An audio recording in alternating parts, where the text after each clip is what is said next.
ไม่สูงค่ะเมื่อได้เป็นวันที่13เดือนธันวาคมที่5ปี2026ในตอนแรกข่าวใส่หมอหอมมีข่าว4ตอนแต่มาเปิ้นเผาค่ะอ่อนด้าเปิ้นได้ก็เข้ามาถ่อมด้วยข่าวโหนได้ค่ะมีนางหญิงก่อหนึ่งค่ะเกิดลุกออกมาผ่าแผลก่อในเมื่อวันที่12เดือนธันวาคมที่5ปี2026ค่ะมีนางหญิงก่อหนึ่งอายุ35ปีค่ะเกิดลุกออกมาผ่าแผลก่อมันนางได้ก็ต้องโดยสภาวะเฮ็ดจังได๋นะ คัดใจเคมีลุกมาในข้าวตั้งหึงถึง12ปีและเจ้าในเย้าได้เอามานั่งเนี่ยก็จมๆซื่อๆได้ค่ะนะมานั่งว่าเมื่อค่ะก่อนป่นมาได้มานั่งมีลุกหยาบค่ะเนาะเติงก่าวย้อนสู้ย้อนลุกก็เหลียวก้อยๆกะว่าพระเป็นเจ้าปันมาถึง5ก้อนเนี่ยสิแลมานั่งไหนก็เป็นอันจมซื่อเต้เลยค่ะเนาะลวงได้เป็นลองเต้ขนาดกูก็อะโลโลยเปียใจเปียคอค่ะเนาะมานั่งแน่จื้อห้องว่านางเบดดิยาอาเรมเนี่ยค่ะอยู่เศร้าไว้ติเว้ง ฮาราเรเมืองเอธิโอเปียนะคะเกิดลูกพาแพรหาก่อค่ะในหาก่อนั่นเป็นผู้ชาย4ก่อผู้หญิง1ก่อที่โฮงหยาจังไหนค่ะก็ในนาฮอดอเฮิรนก็ในหมู่ในวานเขาเนี่ยก็อ่อนกันโหมๆจ้มๆๆเปียใจเปียข้อยอค่ะตั้งฝ่ายหมอยาลาดว่าลูกอ่อนตั้งหาก่อในอยู่หลีกินหวานนั่นค่ะนั้นออกแก่นแข็งแรงกึมเฮ็ดจังได๋ค่ะน่ะน้ำหนักเขาได้แด่ก็หมางก็มี1.3หมางเจ้าก็1.4ว่า2ว่าจังได๋ให้เมื่อเร็วเนี่ยก็ยังตึงอยู่ภายใต้การล้มล้างด้วยถึงของตั้งฝ่ายมอยาเขาอยู่เนี่ยค่ะตั้งมอยาเขาลาดว่าอันได้เป็นรองป้าต้องโรยไล่สภาวะกุ้ยเนี่ยค่ะใจลอกไล่ฝ่ายตั้งป้ายมอยาเขานั่นขนาดเนาะเมื่อหนังมันได้มีหมังก็ในเพราะว่าใครมีลูกผาแผ่ว่าสังว่าเฮ็ดจังได๋เขาได้กว่าจุมอยาเฮ็ดจังนั้นจังได๋น่ะเนาะอันได้แต่กอมจื้อเนี่ยค่ะว่านะป้าต้องโรยไล่สภาวะกุ้ยเนี่ยค่ะล่วงอันเกิดมาผ่าแพ้หาก่อหนังสภาวะในเดี๋ยวเลยว่ามันเกิดขึ้นเลยยับได้ยับว่าในค่ะนะมีตือทางอันจังเลยดูผ่าไปหาก็ใน1ใน55ล้านก้วยเฮ็ดจั่งใดเอาค่ะปะยอก็มานั่งลัดหนี้ค่ะเนาะความในอกในใจว่ามื้ออ่อนนั้นได้นะมานั่งก็ขิงเอามองใจมันจังว่าวนนำคำใจค่ะปะยอก็มีหลวงเปิ้นห้องว่าจังงบิบอี้มื้อนั้นก็ในนาหอตอเฮิรนก็แค่มานั่งมีลูกว่ามานั่งเนี่ยมีลูก เหมือนเปิ้นว่าซองว่าเฮ็ดจั่งใดอะเนาะกับในผู้ลี้ภัยหันคนในนาหอตอเฮิรนว่าหังว่าจังไดเพิ่นก็ใกล้ถามมานั่งมื้อเลเตมีรู้ว่าหังว่าเฮ็ดแหนเนาะมานั่งก็เป็นโพได้ก็มีลูกอันมีจอมเมก็เก่าอยู่ยาวค่ะเสียก็เป็นโพได้ก็ปันแห้งใจมานั่งมาตัดใส่คะนะว่าเฮามีลูกนั้นก็เป่งป้อยยาวนะนี่นะเนาะปันแห้งใจก็เป็นเมก้อยกะว่าลึกๆยาวเนี่ยมานั่งก็ใครมีลูกเป็นของตัวเจ้าเก่าเนาะ ก็ตึงกล่าวย้อนสู้ที่พระราเป็นเจ้าเนาะใครมีลูกค้าใครมีลูกเฮ็ดแหนเนาะเฮ็ดจั่งใดมาเข้าตั้ง12ปีแล้วเฮ็ดได้ว่าได้นะอ้อเรื่องสู้ในพระราเป็นเจ้าก็และยินข้อความตึงกล่าวย้อนสู้มานั่งเสียก็มานั่งบ่ไหลป้าต้องให้มีลูกในปอกกำไนเนี่ยเสร็จแล้วมานั่งก็เป็นอันจมซื้อแด้ๆนะคะเปรียบส่ำว่ามื้อเหลียวในนาฮอดอเฮิรนเขาก็เฮ็ดกินการผูกซ้อมว่าซังว่าเฮ็ดจั่งใดก็มีลองไม้อกไม้ใจอยู่นั่นค่ะนะเนาะว่าติหือเลงนะหาก่อไอ้แหละดอก ก้อยกะว่านางก็ยุ่มยำว่าติเลยรับรองจอยเถียมตีผู้ใหญ่ก้นหลงก้นในหมู่ในวานในหลวงปอจังอยู่ในข้อมูลอันใดค่ะเลยเป็นมาที่ห้องการข่าวไปปี4ค่ะเป็นข่าวเงาร้องแต่อันเกิดขึ้นค่ะนะพี่น้องเฮาค่ะไล่หันเหย้าหันถึงจังหือพวงเลยค่ะเนาะเป็นอันโหมโจ้มๆเด้ๆค่ะนะอ่าในภาวะจัดปานพี่น้องค่ะนั้นยามยินลูกอ่อนเกิดมาผ่าแพ้แน่นำเลิศเสเพิ่นสุดแน่หลายก่อค่ะค่ะได้ก่อใกล้ยามหันยามยินแน่ผ่าแพ้2ก่อสงว่าให้แน่เนาะ คุกจะไลข้อความอันว่ามีลูกเต็มวานมีหลานเต็มเมืองเลยค่ะเนาะอันได้ก็มีลูกเต็มเฮือนอันว่านั่นเหย้าเลยค่ะก็หมจ้อมๆค่ะลูกดีขาวเหงาโหได้เสียแล้วกำได้เฮาค่ะมารับถมด้วยขาวเหงาแทงตอนหนึ่งค่ะนางหญิงสาวเล่าเนี่ยค่ะเนาะคองได้ก็มักมีหมักมือลงไว้เฮ็ดได้ค่ะมื้อวันที่12เดือนธันวาคมปี2026ได้มีข่าวเหงาออกมาว่ามีนางหญิงเก้าเนินชื่อฮ้องว่าโอโกโนกิรูกะค่ะเป็นก้นอันจะสิงใหญ่ลื่นหลังก้นหนึ่งค่ะนะอายุเลย28ปีเนี่ยค่ะมาดังในก็ลื่นหลังไว้ เนอสื่อตรงก้นไหว้หลังเสเปิ้นแพคองลือมันนางได้ค่ะน้องอะโลให้เสื้อผ้าเสื้อโคว่าตั้งกินตั้งยามว่าเคิงใจโคตรตื้อป้อมักมีมักมือ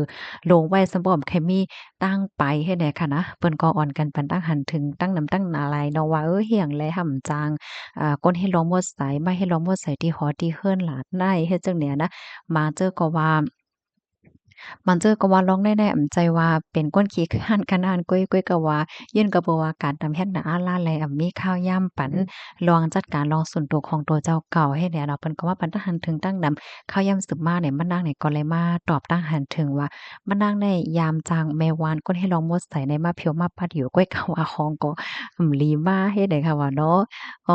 เฮียก็ลาดว่าของมะนางเนี่ยมันแก่แพงหน้าอาลาแล้วมันเป็นเฮ็ดจังได๋เขาและมีแผนดีๆ ค่ายกว่าอยู่ที่เฮิรนอันกว้างเหลือเซนได้เฮ็ดให้เขาไว้หลังเสแค่พังอันได้ปืนแพ้กว่าเหย้าไหน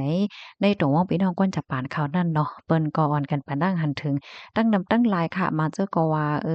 มีลองข้องคำฝ่ายป้ายใจโยอำนั้นก็เมินนางว่ามีเอ็นมีแฮงเฮ็ดการเฮ็ดงานห้ามาเจอก็มีฟิงยามค่ะเนาะเอาโคกของหลายเจอหลายมิ้วมาไว้ที่ในห้องในซัมป้อหมักมีหมักเหมอลงกว่าว่าสังว่าเจ้าได้เฮ็ดให้ออก พี่น้องคะรั่วสัมพันธ์เถินเจอพองค่ะอันห้องมะนางหมักมีหมักเมอลงไว้ได้เปลี่ยนย้อนว่ามะนางขี้คร้านห้าอำนั้นก็เป็นย้อนว่าป้ายใจอำนั้นก็ตั้งทรงเกียกมะนางเลยค่ะเนาะก็ฝันทหารถึงว่าไล่เลยค่ะนะ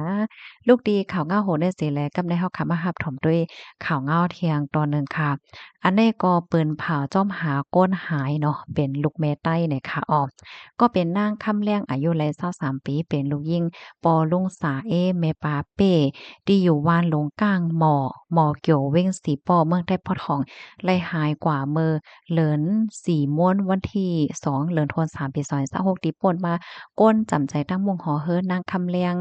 ลาดเนว่าป่นมาเมอเหลินสี่ม้วนป้อยเหลินสี่หมอเกี่ยวนั่นน้องเขากว่าเลยป้อยเสียอำหันปอเคินมาเฮิรนถึงมาเมอเหลินสี่รองหนึ่งคำนั่นกวนเฮาคาจังฮู้ว่ามันนางหายหลายกว่าในน้องเขาในอำไลใจล้ำอำไลพิษอีสังกันตั้งโกนดีเฮิรนขาปยอกอลาดว่าดีกว่าเลยป้อยเลินสีในก้อยเฮ็ดนันเหี่ยวก็หายกว่าแหน่เนาะสือโฟนจุมานางก็อำไลฟองซ้ำปิกไว้ให้ไหนค่ะปอแม่ก็เป็นพ่อแม่ก็อายุใหญ่ยาวอ้วนจ้อมลูกยิ่งอยู่กูว่านว่าน่ะค่ะก็เป็นแม่นางคำแลงลาดว่าข้าเขาไม่ใจข้อข่มจ้อมลูกยิ่งแท้ๆค่ะถามซัมปอจอดยาวเจ็มที่อ้อยก็อ้อยเสมันอันมีดีในเมืองแลอันมีไว้ดีในเมืองแลถึงเมืองแขป่นเขาว่าอำไลหันมานางกับสึกก็อำไลน่ะค่ะอำฮู้ว่ามานางมีไว้อยู่ดีไหลขย้อนต้านจอยเถียมถึงพ่อแม่พี่น้องเฮาเขานอกเมืองในเมืองค่ะเนาะสมาคมเท่าพันนางคำแลงเนี่ยจึง แคนตอนลาดมาปันเสกัมนะคะขอความแม่ฝากถึงลูกยิ่งคำแรงไม่อยู่ดีไหลในกอกับสืบมาจู้ปอแม่พ้องแม่ใจน่ะป้อเลยฮู้ว่าลูกยิ่งมีไว้อยู่ดีไหลรอดเพศลีอยู่ในก้อยกอแม่กัดใจเย้านะแม่อำไลแม่อำใจล้ำอำป้องอำลาอำว่าสังนะกับสืบมาจู้แม่อีกหนึ่งว่าเฮ็ดจังไหนเนาะอันนี้ก็ย้อนให้เจียวโทอพันครับน้องคำแรงไว้เสกัมหน่อยค่ะสังว่าพี่น้องเฮาเขาหันแม่ไหนก็แค่นดอกกับสืบมาหลายดีในคอมเมนต์ในกอนไลน์เนี่ยค่ะนะก็เป็นแม่เนี่ยได้ก็ไม่อกมาใจจ้อมหนายยาวเนี่ยค่ะในก็อยู่ดีพ่อแม่พี่น้องของน้องคำแลงนางคำแลงค่ะเนาะก็ปองข่าวมาให้จอยเปิ้นแผ่ปันไหนค่ะเนาะย้อนก็เพราะว่าแม่ใจจ้อมมันนางเฮ็ดไหนค่ะค่ะลูกดีข่าวเงาโหในเสแลกับในเฮาค่ะมาถ่อมด้วยข่าวเงาเที่ยงตอนหนึงอันนี้ซ้ำเป็นฟ้าผ่าอะโลฟ้าผ่าปีในไข่แห้งไว้ค่ะเนาะ ก้น2ก่อค่ะถุงยาฟ้าผ่าเมื่อวันที่12เดือนธันวาคมปี2026ในพบมีปุนพรโฮงเป็นเลขศพปราบใจดอนลำปางและหับตึงลาดวามีก้นถุงยาฟ้าผ่าและหับลวงตั้งเจ็บเฮาแห้งเอาตัวส่งกว่าที่ห้องยาก้วยกะว่ารู้สึงสาใจกว่าก้นก็อันเซงกว่านั่นค่ะชื่อห้องว่านายนวลิศอายุไล21ปีเป็นลูกเฮียนจันจอมปีที่ 4และนางจันดีอายุ55ปีค่ะ2ก้อนในเป็นหน้าและตั้งหลานนะคะเป็นก้นวานแม่กัวเจเว้งศพปราบเจดวนลำปางค่ะไล่ฮู้ว่าเมื่อแต่มันในเนี่ยเจอเขาญาติพี่น้องค่ะเนาะสีก็ไล่ออนกันกว่าผกมันสร้างพอเผื่อว่าฮอดถึงมากลางค่ำ5โมงครึ่งนั่นเลยเกิดขึ้นเปิงเป็นฝนลงล่มลงมาหนังหาวแห้งค่ะเจอเขาในก็อ่อนกันเลียนปลายซ้อนโฟนให้ไหนเน่นางจันดีและดังนายนาวาลิสเนี่ยไล่เลียนเข้ากว่าซอนฝนดีในซุ่ม อันมีไว้อยู่ที่กลางให้เขาหามีจำต้นไม้ใหญ่เฮ็ดให้คณะญาติพี่น้องแทงสองก้อได้ก่อกว่าซ่อนฝนแทงตีหนึ่งในไหว้หลังเสซ่อนฝนอำหึงสังก็เลยมีเปิงเป็นฟ้าผ่าลงมาตีหิมต้นไม้หิมห้อมเถงเขานั่นค่ะก็เฮ็ดให้นางจันดีและนายนวลิศในลืมโตกว่ากำเหลียวในทางฝ่ายญาติพี่น้องก็เป็นอันตกตกใจเนาะเปิ้นเนี่ยก็ถึงลาที่ภูมิพลพรเขาเสคลิปเนี่ยเอาตัวเจอเขาส่งกว่าที่ห้องยากุ้ยกาวะลู่เซ็งสาใจกว่าว่าเนี่ยค่ะในก็เป็นข่าวเงาเพศภาวะเนี่ยค่ะนะข้อมูลตอนนี้ก็ข่าวเลยไปมาที่ห้องการข่าว PPTV ต่างวัยเนี่ยค่ะมื้อเหลียวเนี่ยก็จังหนังว่าค่ะเนาะเพศสภาวะเนี่ยก็มันหาวมันแห้งนั่นไอ้สิไว้เมามางก็อำไลเนี่ยค่ะย้อนให้กูก็ลดเพศกันเสกำค่ะเหมยสงค่ะ